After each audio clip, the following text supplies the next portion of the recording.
In this video, we will discuss Jewish apocalyptic literature.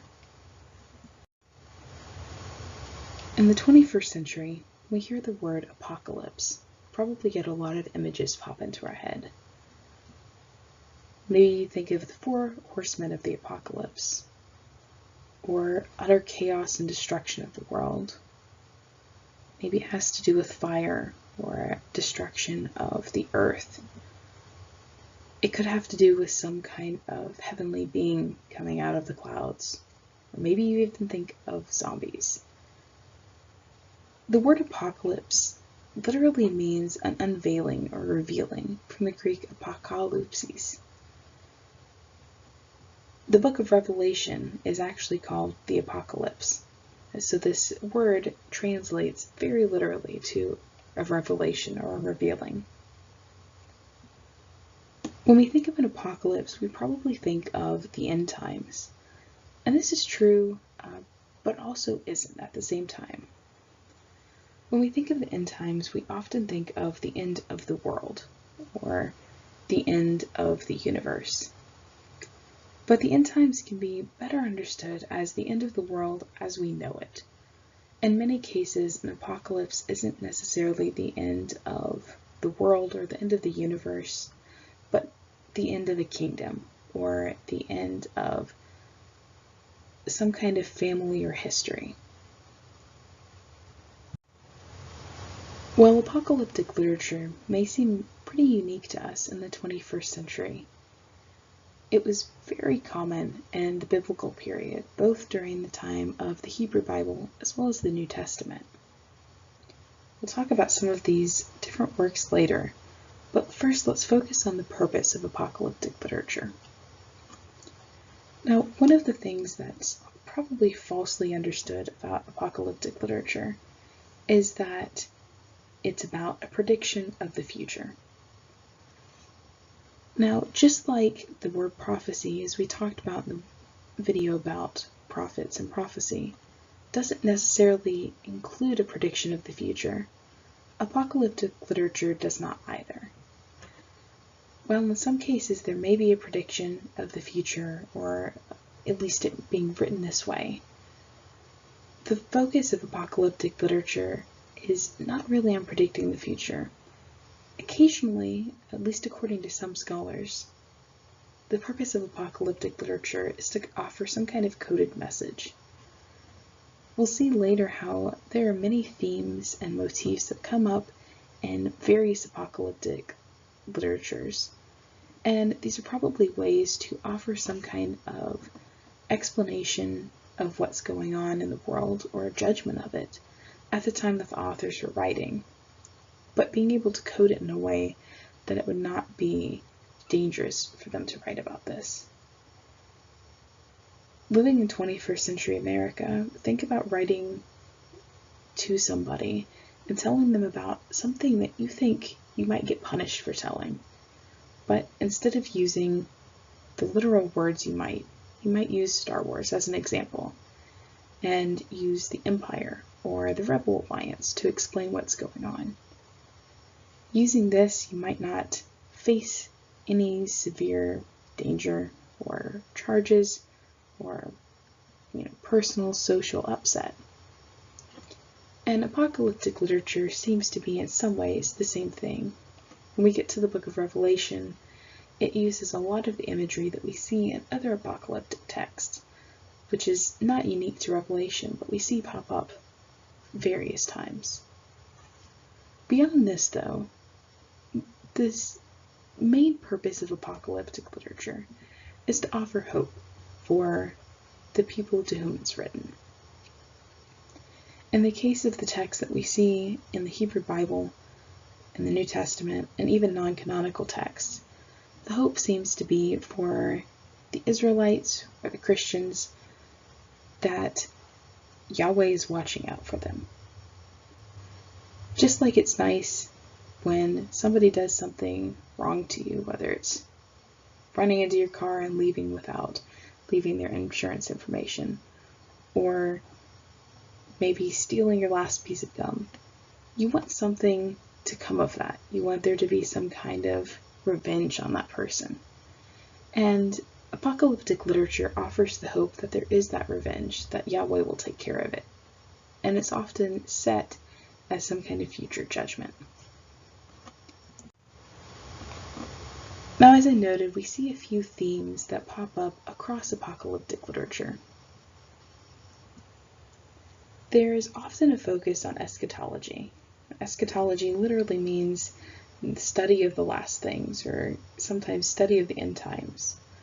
Now again, this does not necessarily mean the study of the end of the world or universe, but simply some kind of idea of the end of the world as the people who wrote it might know it. We also sometimes see a focus on cosmic destruction. This is the destruction of natural things. So it could be destruction of the oceans, of the world, of even the universe. And there's often this idea of a duality between good and evil. There's rarely any moral ambiguity. You're either good or you're bad. We sometimes see a focus, though this is less so in all apocalyptic literature, on the resurrection of the dead. And again, this seems to be a focus on offering hope to those who have died, or to those who are afraid for their lives, perhaps in the face of persecution. And finally, we see a focus on future judgment. Again, this seems to be a way that people have a hope for revenge to come on their enemies. There are several apocalypses that we see in the canonical Bible. In Isaiah 24 through 27, we see what's often called the Isaiah Apocalypse.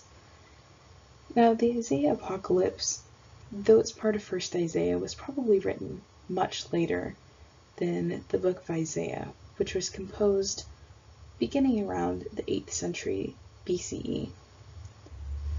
The Isaiah Apocalypse, by some scholars' accounts, was not actually composed until the 2nd century BCE. The Isaiah Apocalypse focuses on a lot of these apocalyptic themes. There's chaos and destruction, and there's future judgment. We also have Ezekiel 38 through 39, which is the scene of the dry bones coming back to life. Zechariah 12 through 14, again an oracle of future judgment. Daniel 7 through 12, which we've talked about a bit, has images of the 4 beasts, and the horned beast with the little horn that represents Antiochus Epiphanes. And then when we get into the New Testament, we have the book of Revelation, which, as you might have noticed by this point, doesn't have that much new information. A lot of this comes from previous apocalypses. Now, to think that the books that we see in the canonical Bible are unique or rare is very much not the case. Outside of the Hebrew Bible and the New Testament, we have many more non-canonical apocalypses. There are so many, too many to fit on one slide or even several slides. But some of the most famous ones are the Testament of the 12 Patriarchs, which was written probably around the 2nd century BCE.